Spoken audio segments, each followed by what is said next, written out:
So hello and welcome back to all my lovely students. सभी बच्चों का बहुत बहुत स्वागत है डिफेंस एजुकेशन एकेडमी के इस चैनल पे।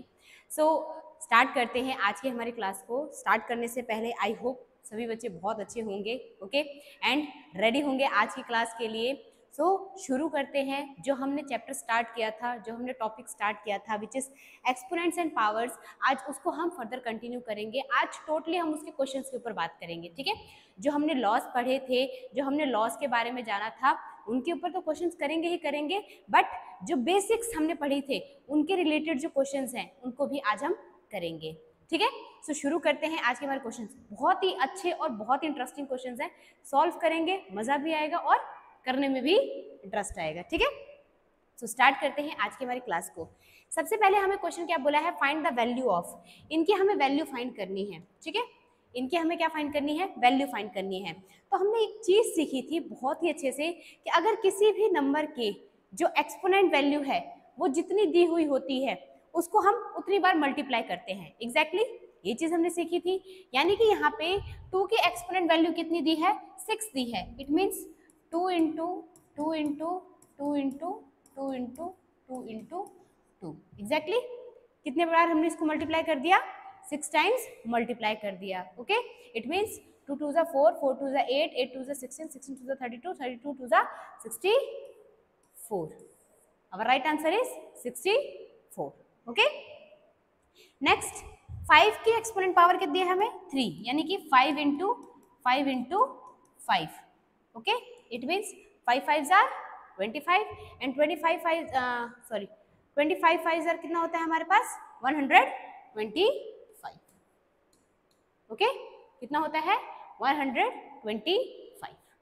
आई होप ये चीज़ क्लियर हो रही होगी, समझ में आ रही होगी। कभी भी किसी नंबर की अगर हमें एक्सपोनेंट वैल्यू दी होती है, ठीक है, मीन्स इसको इस पूरे नंबर को हम क्या बोलते हैं, पावर बोलते हैं, है ना, 5 रेज़ टू पावर 3, यानी कि इस पूरे नंबर को हम 3 बोलते हैं। अदरवाइज ये बेस नंबर होता है एंड ये एक्सपोनेंट वैल्यू होती है। इन हैबिट हम उसको बोल देते हैं 5 रेज़ टू पावर 3, ठीक है। तो किसी भी नंबर की जितनी पावर होती है उसको उतनी टाइम्स हम क्या करते हैं, मल्टीप्लाई करते हैं एंड हमारा आंसर फाइंड आउट करते हैं, ठीक है। This was our first question. Now next question, express in exponential form. जो अभी हमने फॉर्म देखी थी, हमें जो हमें ये सामने एक्सप्रेशंस दी हैं इनको उस तरीके से हमें क्या करना है, बनाना है, ठीक है। जिस तरीके से दी है वैसे बनाना है। तो कैसे हमने सीखा था, जितनी बार जो नंबर मल्टीप्लाई हो रहा है just write them as their power. Exactly it means a कितनी बार रिपीट हो रहा है, 1 2 3, it means a raise to power 3 multiply 2 कितनी बार रिपीट हो रहा है, 3 times, it means 2 raise to power 3। तो हमारा राइट आंसर क्या है, a raise to power 3 multiply 2 raise to power 3, ठीक है। सेम नेक्स्ट क्वेश्चन में भी क्या है, 5 कितनी टाइम्स मल्टीप्लाई हो रहा है, 3, it means 5 raise to power 3 multiply 3 कितने टाइम्स रिपीट हो रहा है, 4, it means 3 raise to power 4, okay. ये चीज क्लियर हो रही होगी। जस्ट नॉर्मल क्वेश्चंस है, इनको इस तरीके से हम समझते हैं। कई बार क्या होता है, जब वेरिएबल्स आ जाते हैं क्वेश्चन में, एक्सपोनेंट्स में जब वेरिएबल्स आ जाते हैं तो हम उसमें कंफ्यूज हो जाते हैं कि किस तरीके से करें, ठीक है। क्योंकि यहाँ पे अगर देखा जाए तो दोनों की जो पावर है वो क्या है, सेम है। दोनों की पावर क्या है, सेम है। तो हमने एक वैल्यू पढ़ी थी, हमने एक लॉ पढ़ा था, अगर पावर सेम होती है तो ये आपस में क्या हो जाते हैं, मल्टीप्लाई। इट मीन्स 2a की पावर हम क्या रख सकते हैं, 3 रख सकते हैं, या इस तरीके से इसको हम बोल सकते हैं, ठीक है। But in this case power हमारी डिफरेंट है एंड बेस नंबर भी डिफरेंट है, तो इसको एज इट इज है हम छोड़ देंगे। बहुत से बच्चे क्या करते हैं, इसको आगे 5 3 15 कैलकुलेट करके एंड उसकी पावर्स को ऐड कर देते हैं। नो, कभी भी ये मिस्टेक मत करिएगा। यहाँ पे हमने इसको क्यों मल्टीप्लाई किया, बिकॉज पावर्स क्या है, सेम है, ओके। पावर्स क्या है, सेम है। और हमने पढ़ा था अगर पावर सेम होती हैं और बेस नंबर डिफरेंट होते हैं तो वो आपस में मल्टीप्लाई हो जाते हैं एंड पावर दोनों में कॉमन चली जाती है। एग्जैक्टली ठीक है। तो इसलिए हम इसको इस तरीके से प्रेजेंट कर सकते हैं, बट इसको क्यों नहीं कर सकते, बिकॉज ना बेस नंबर सेम है ना पावर सेम है, ओके। सो इसको हम इसी तरीके से प्रेजेंट करेंगे, ओके। चलिए नेक्स्ट क्वेश्चन पे बढ़ते हैं। नेक्स्ट क्वेश्चन में एक्सप्रेस इन एक्सपोनेंशियल नोटेशन, इनको जिस तरीके से अभी हमने इनको प्रेजेंट किया है इस तरीके से उसको हमें बनाना है। उस तरीके से बनाने के लिए हम सबसे पहले क्या करेंगे, इनका फैक्टराइजेशन करेंगे। ठीक है, क्या करेंगे? फैक्टराइजेशन करेंगे। कैसे करेंगे? 2 2s are 4, 1 carry 2 5s are 10, 2 6s are 12, 2 1s are 2, 2 2s are 4, 2 8s are 16, 2 6s are 12, 2 4s are 8, 2 3s are 6, 2 2s are 4, 2 1s are 2, 2 6s are 12, 2 8s are 16, 2 4s are 8, 2 2s are 4, 2 1s are 2। ठीक है, इस तरीके से हम इसको present करते हैं। Okay, now कितने टाइम्स हमारे पास 2 रिपीट हो रहा है? 1 2 3 4 5 6 7 8 9 टाइम्स रिपीट हो रहा है। इट मीन्स इसका हमारा एक्सपोनेंशियल फॉर्म में क्या होगा? 2 रेज़ टू पावर 9। इसका राइट आंसर क्या होगा? 2 रेज़ टू पावर 9 होगा हमारा इसका राइट आंसर। इसको फैक्टराइजेशन करना है जब तक ये एंड ना हो जाए। ठीक है, सो ये पूरी की पूरी वैल्यू ही 2 से क्या हो गई? कैंसिल आउट हो गई। दैट्स वाई इसका हमारा राइट आंसर क्या है? 2 raise to power 9, because 9 times 2 क्या हो रहा है? रिपीट हो रहा है। ओके, समझ पा रहे होंगे आप मेरी बात को? ठीक है, सेम इस नंबर को भी उसी तरीके से करना है। 7 to 9, सो 7 to 9। अब देख सकते हैं लास्ट में क्या है? हमारा जो नंबर है वो ऑड नंबर है। ठीक है, यानी कि 2 से तो ये जाएगा नहीं, तो हम इसको 3 से ट्राई करते हैं। इट मीन्स 3 2s are 6, 1 बचा, 3 4s are 12, 3 3s are 9। Okay, now again 3 8s are 24, 3 1s are 3, 3 2s are 6, 3 7s are 21, 3 9s are 27, 3 3s are 9, 3 1s are 3। ये पूरा हमारा किस में कैंसिल आउट हो गया?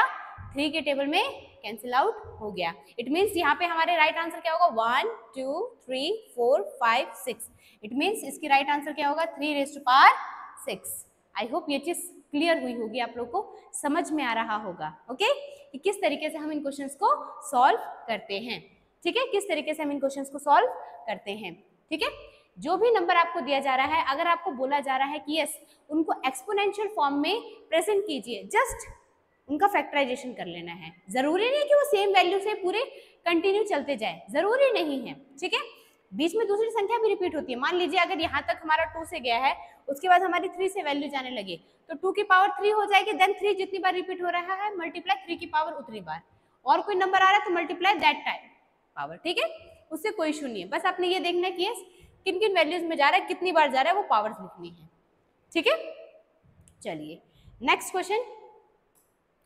नेक्स्ट क्वेश्चन क्या है? Identify the greater number. इनमें से जो ग्रेटर नंबर है उसको आइडेंटिफाई करना है कि यस कौन सा ग्रेटर है। ठीक है, अब यहाँ पे कंफ्यूज करने के लिए 4 की पावर 3 दी है, 3 की पावर 4 दी है, 5 की पावर 3 दी है, 3 की पावर 5 दी है, तो यहाँ पे हम थोड़ा सा कंफ्यूज होते हैं, कंफ्यूज किया जाता है कि यस वैल्यूज को एक्सचेंज कर दिए, कैसे पता लगे। ठीक है, तो नॉर्मली क्या करना है? Just multiply them. ठीक है, 4 रेज़ टू पावर क्या है? 3 है। It means 4 into 4 into 4, and 3 raise to power क्या है? 4। It means 3 into 3 into 3 into 3। ठीक है, 4 4s are 16 and 16 4s are क्या होता है हमारे पास? 64। इसका आंसर कितना आ रहा है हमारे पास? 64 आ रहा है।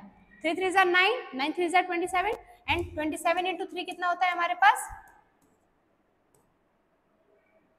81 होता है। ठीक है, क्या होता है? 81 होता है। सो हमारे यहाँ पे हमें सीधा ही देख के पता चल रहा है कि यस ग्रेटर कौन है हमारे पास? 3 रेज़ टू पावर 4। ठीक है, ग्रेटर वैल्यू किसकी आ रही है? 3 रेज़ टू पावर 4 की जो वैल्यू है वो हमारे पास क्या आ रही है? ग्रेटर आ रही है। ओके, इस तरीके से हम इसको कंपेयर करते हैं। Just open that all numbers, उनको ओपन कीजिए, लिखिए एंड उनको कैलकुलेट कर लीजिए।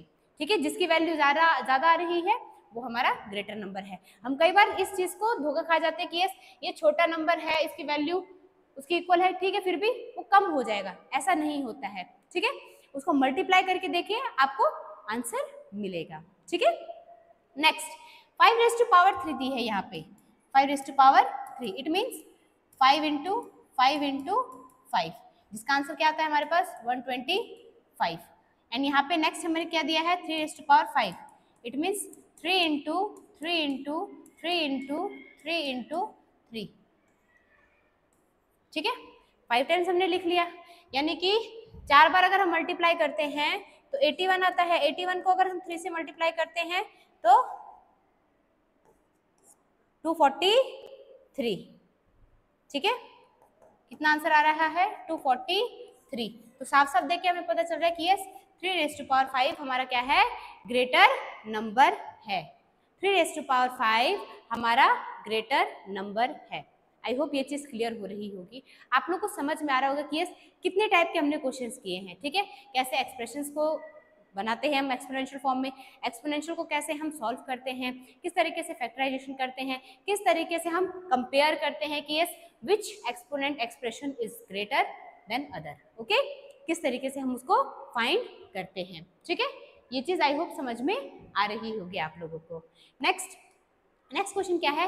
Express as product of powers of their prime factorization. इनको भी हमें उस तरीके से करना है। ठीक है, जिनका प्रोडक्ट होगा प्राइम फैक्टराइजेशन की हेल्प से उसे हमें एक्सप्रेस करना है। Let's see how. देखिए 540 हमें दिया हुआ है, सो 540, 2 2 जार 4, ठीक है, 2 7 जार 40, 0 एज इट इज आ गया, 2 1 जार 2, 2 3 जार 6, 2 5 जार 10। अब क्या ये नंबर जा रहा है? क्या ये नंबर जा रहा है? नहीं जा रहा है। किससे हम ट्राई करेंगे? 3 से। 3 4 jar 12, 3 5 jar 15, 3 1 jar 3, 3 5 jar 15, 3 5 jar 15, 5 1 jar 5। ठीक है, देखिए यहाँ पे 3 वैल्यूज हमें मिली हैं। इट मीन्स यहाँ पे क्या आंसर होगा हमारा? 2 की पावर कितनी होगी? 2 मल्टीप्लाई 3 की पावर कितनी होगी? 3 मल्टीप्लाई 5 की पावर क्या हो जाएगी? 1। सो ये हमारा इसका क्या हो जाएगा? राइट आंसर हो जाएगा। ठीक है, जो वैल्यू जितनी बार रिपीट हुई है उसकी पावर उतनी बार हमने यहाँ पे क्या कर दी? मेंशन कर दी। वहां पे जो हमने क्वेश्चन किया था उनको एक्सप्रेशन हमने जस्ट किया था, उसको एक्सपोनेंशियल नोटेशन में हमने जस्ट प्रेजेंट किया था, दैट्स व्हाई हमारी सेम वैल्यू आ रही थी, ताकि हम ये सीख पाए। यहाँ पे हमें इसको बताया गया कि yes powers of the prime factorization किस तरीके से हम लिखते हैं, ये हमारे पास उसकी क्या है? पूरी वैल्यू है। ठीक है, this is the right answer. अगर 540 को हमें एक्सपोनेंशियल फॉर्म में बताना होगा तो we can say it 2⁵2 multiply 3⁵3 and multiply 5⁵1 will be, अगर हम सभी को कैलकुलेट करते हैं we will get the answer 540। Okay, same यहाँ पे भी क्या है? 648 है हमारे पास। 2 3 जा 6, 2 2 जा 4, 2 4 जा 8, 2 1 जा 2, 2 6 जा 12, 2 2 जा 4, 2 8 जा 16, 2 1 जा 2। अब 81 तो नहीं जाता है, किससे जाएगा? 3 से। ठीक है, 3 2 jar 6, 27, 3 9 jar, 3 3 jar and 3 1 jar. ठीक है, तो यहाँ पे हमारा आंसर क्या आ रहा है? 2 कितनी बार है? 3 टाइम्स, यानी कि 2 की पावर 3 मल्टीप्लाई 3 कितनी टाइम है? 4, यानी कि 3 की power 4 will be our right answer. Okay, ये हमारा क्या हो जाएगा? इसका राइट आंसर हो जाएगा। आई होप ये चीज समझ पा रहे होंगे आप लोग, क्लियरिटी मिल रही होगी कि जब भी यहाँ पे अगर हमसे पूछा जाए कि यस 648 को हम एक्सपोनेंशियल फॉर्म में किस तरीके से बोल सकते हैं, we can say it as 2⁵3 multiply 3⁵4 will be 648। वो किसके इक्वल होगा? 648 के इक्वल होगा। ठीक है, प्राइम फैक्टराइजेशन में हम इस तरीके से रिप्रेजेंट कर सकते हैं। ओके, नेक्स्ट क्वेश्चन सिंप्लीफाई करना है हमें, जैसे इसको क्या करना है? सॉल्व करना है। हाउ? अब देखिए पावर सेम है, पावर क्या है? सेम है, तो हमने एक चीज समझी थी, 7 2 जार क्या होता है? 14, 7 2 जार क्या होता है? 14, इनकी होल पावर क्या हो जाएगी? 2। इट मीन्स 14 इंटू 14, एग्जैक्टली क्या हो जाएगा? 14 इंटू 14, जिसमें इसका आंसर कितना आ जाएगा हमारे पास? 169। ठीक है, इसकी भी हमने एक चीज सीखी थी, अगर 2 नंबर हो और उनका हमें स्क्वायर निकालना हो तो हमने एक चीज सीखी थी कि यस एक प्लस का साइन बनाइए। 4 का स्क्वायर क्या होता है? 16, 1 का स्क्वायर क्या होता है? 1 होता है।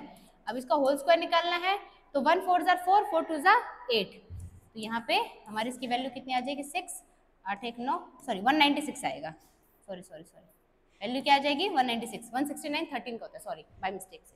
ठीक है, सो 196 इसका क्या हो जाएगा हमारा राइट आंसर। जब हम किसी का स्क्वायर निकालते हैं तो इस तरीके से हम निकाल सकते हैं। ठीक है, मैंने यहाँ पे क्यों 14 लिखा? बिकॉज पावर अगर सेम है तो जो बेस नंबर होते हैं वो आपस में क्या हो जाते हैं?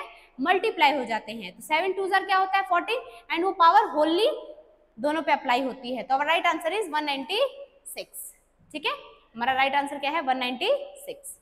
ओके, यहाँ पे 3 मल्टीप्लाई 10 की पावर क्या है 3, इट मीन्स 10 इंटू 10, जिसका आंसर हमारे पास क्या आएगा 1000, यानी कि टोटल हमारे पास क्या आएगा 3000। ठीक है, क्या आएगा 3000। 10 10 100, 100 10 1000।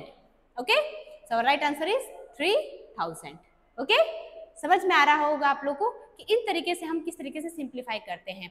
बहुत से बच्चे इस तरीके इस क्वेश्चन को ऐसे भी कर सकते हैं, 2 बार 7 लिख दिया, ठीक है, मल्टीप्लाई 2 बार ये लिख दिया, 7 7 49, ठीक है, फिर 49 को 2 से मल्टीप्लाई, इससे अच्छा है दोनों को मल्टीप्लाई किया, होल पावर दी एंड उसका स्क्वायर निकाल दिया। ठीक है, ये चीज क्लियर हुई होगी, आप लोगों को समझ में आई होगी। ठीक है, moving ahead, next question simplify करना है। आहा, ये आया ना एक अच्छा सा क्वेश्चन। ठीक है, अभी तक तो हम नॉर्मल क्वेश्चंस कर रहे थे पॉजिटिव नंबर्स वाले, अभी आया हमारे पास नेगेटिव इंटीजर वाला नंबर।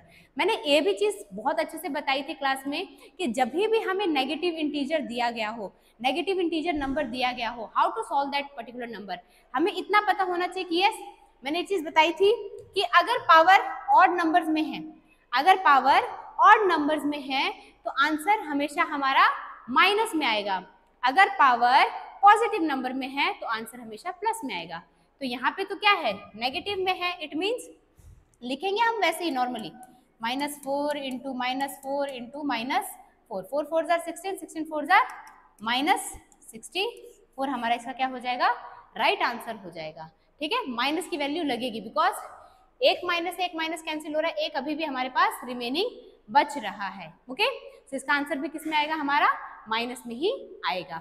सेम अगर यहाँ पे देखा जाए, यहाँ पे थोड़ा सा ट्विस्ट है, देखिए यहाँ पे पावर इसकी ऑड है, पावर इसकी ऑड है, अगर ये सिंगल डिजिट होता तो ये नेगेटिव में आंसर आता, लेकिन इसके साथ एक और वैल्यू है जो कि इसको बैलेंस कर रही है। कैसे, देखिए -3 मल्टीप्लाई -2 मल्टीप्लाई -2 मल्टीप्लाई -2, एग्जैक्टली यहाँ पे अगर देख पा रहे होंगे आप लोग तो, ठीक है, यानी कि 3 2 6, 6 2 12, 12 2 24, क्योंकि इसके माइनस से ये माइनस कट गया, इसके माइनस से ये माइनस कट गया, so our right answer is 24। ये नेगेटिव में नहीं आएगा, ठीक है, क्योंकि इवन हमारे पास वैल्यूज हैं। ठीक है, ये मिस्टेक नहीं करना कि एक ही के पास दिया है पावर तो उसको वो तो माइनस में रहेगा, ये माइनस में है तो माइनस माइनस कैंसिल आउट हो जाएगा। ठीक है, अगर हम ऐसे भी करते, मान लीजिए -3 है इंटू 2 2 जार 4, 4 2 जार 8, माइनस का 8, तो माइनस माइनस क्या हो जाता है 8 3 जार 24, तो भी पॉजिटिव में ही हमारी वैल्यू आती, चाहे आप ऐसे करो चाहे ऐसे करो, आंसर आपका सेम ही आएगा। ठीक है, now next find the expression, expressions को फाइंड करना है। अब देखिए बेटा, यहाँ पे क्या हमें बोला गया है, देखिए 5 रेज़ टू पावर 2 एंड उसके ऊपर भी होल पावर दी है 3, तो ये भी हमने बहुत अच्छे से सीखा था, समझा था कि अगर अंदर भी पावर है बाहर भी पावर है तो उसको हम क्या लिख देते हैं, जो पावर्स है वो आपस में क्या हो जाती हैं मल्टीप्लाई, यानी कि 2 3 क्या हो जाएगा 6 डिवाइडेड बाय 5 की पावर क्या है 3, इट मीन्स 5 की पावर 6 अपॉन में 5 की पावर क्या है 3, तो 5 इंटू इतना लिखने की रिक्वायरमेंट नहीं है, बट मैं सिर्फ आपके नॉलेज के लिए लिख रही हूँ, अदरवाइज 6 में से 3 माइनस किया तो हमारी वैल्यू क्या आ जाएगी 5 की पावर 3 ही आ जाएगी, बट मैं एक बार आपको लिख के इसलिए बता रही हूँ ताकि आपको समझ में आए। ठीक है, 5 इंटू 5, ठीक है, अपॉन में 5 इंटू 5, ठीक है, ये इससे कैंसिल आउट हो गया, इससे ये इससे, 5 की पावर क्या बच रही है हमारे पास 3 ही बच रही है, 5 की पावर 3 ही बच रही है, जो कि हम अगर इस वैल्यू को देखा जाए, इसको अगर मैं हटा दूं, ठीक है, सिर्फ अगर यहाँ पे इस वैल्यू को देखा जाए तो जो हमारा बेस नंबर है वो क्या है सेम है, बेस नंबर सेम है, तो हमने पढ़ा था कि यस पावर्स क्या हो जाती हैं माइनस हो जाती हैं, it means 5 raise to power 3, ये भी हमने पढ़ा था। थोड़ा सा अगर हम प्रेजेंस ऑफ माइंड रखेंगे तो इजीली हम क्वेश्चंस को कर पाएंगे। ठीक है, कोई टफ वाली बात नहीं है, एक्सपोनेंट एंड पावर्स बहुत ही अच्छा और इंटरेस्टिंग चैप्टर है। ठीक है, सो दोनों तरीके से हम इसको सॉल्व कर सकते हैं, which way you feel comfortable you can do. Okay, आप उस तरीके से इसको कर सकते हैं। ओके, नेक्स्ट यहाँ पे 8t है डिवाइडेड बाय 8 2 है, अब मैम यहाँ पे वैल्यू तो ये टी में है और ये तो नंबर्स में है, हमें कुछ नहीं करना है, हमें सिर्फ ये रूल पता होना चाहिए कि अगर बेस नंबर सेम है तो जो पावर्स हैं वो माइनस होंगी, ठीक है। इट मीन्स 8t - 2, ये हमारा इसका क्या हो जाएगा, राइट आंसर हो जाएगा। This will be our right answer, ठीक है। बेस नंबर सेम है, डिवाइड के फॉर्म है, पावर सब्ट्रैक्ट हो जाएगी, बात खत्म, सीधी सी, ठीक है। इस चीज का ध्यान रखना है, ओके। नेक्स्ट क्वेश्चन पे मूव करते हैं। सॉरी, ये था हमारा इसका फाइनल क्वेश्चन। इसके अलावा जो हम कल क्वेश्चंस करेंगे वो थोड़े से इससे लॉस से रिलेटेड होंगे। आज हमने थोड़ा सा एक्सप्रेशंस भी जाने, एक्सपेरिमेंट्स भी जाने, प्राइम फैक्टराइजेशन से क्वेश्चन भी किए हमने, एक्सप्रेशन कैसे बनाते हैं, किस तरीके से उसको सॉल्व करते हैं, एंड कुछ जगह पे हमने लॉस को यूज किया। कल के जो हमारे क्वेश्चन होंगे वो टोटली लॉस पे होंगे, ठीक है, एंड किस तरीके से हम उनको अप्लाई करके क्वेश्चन सॉल्व कर सकते हैं उनके बारे में जानेंगे, ठीक है। कल हम हमारे इस चैप्टर को क्या करेंगे, फिनिश करेंगे बहुत ही अच्छे तरीके से, okay. So that's all for today's class. I hope आपको मजा आया होगा, आपने एंजॉय किया होगा। So do more, like, subscribe and share, okay। So thank you so much and have a great day.